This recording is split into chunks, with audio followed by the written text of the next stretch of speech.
delivering the leads to sales, you're not going to see the results that maybe you expect. And Conor, I say, because again, it's that kind of like, it's a bit of a flag for us as well when they're working with kind of clients directly. But also you're losing out on a lot of opportunity. So all of these leads that are coming through are not necessarily a sales ready opportunity, but there's opportunity there to nurture them and get more out of them. So if you do just pick up the phone and kind of take that hard and fast approach, you're also losing potential opportunity for the future, which is much, much worse of a loss than the gain of potentially, getting some quick wins on the sales front. And yeah, definitely I've noticed that trend as well when clients are looking to kind of drip feed leads in small amounts and are getting quite kind of prescriptive over the number of data points being uploaded into their system, certain on week per week, etc. That sort of starts to correlate with those clients that start quite driven by sales team capacity. And although I can definitely understand that logic, it definitely comes with pitfalls as well. So that's an interesting point, Conor. Yeah, I think we completely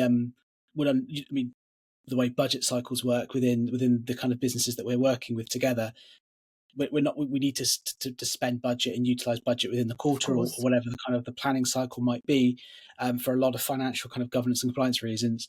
And I think it's more that case of there might be the opportunity where the one lead over could be a really good lead. It could be a perfect contact. It could be completing that buying committee view for a lower funnel account. There's a lot of scenarios and where actually going just over might actually benefit us. So I think it's kind of striking that balance of almost what do we feel is the right thing for performance versus making sure we're kind of complying with what our collective clients need from a consistent pacing point of view. Because I completely get, even if the leads were great, if you see all of them on day one, that's going to create some worries for them. Yeah, it is about finding that fine balance, and sometimes that small margin can mean that you're losing out on a really excellent title or somebody who fits perfectly into the ICP who isn't being delivered, and most importantly, really organic engagement. So if that individual has come through, but they can't be delivered because we've hit that kind of very strict pacing, it can just, though you never know, it's a numbers game, content syndication, but it's also about kind of individuals. So if you get a really positive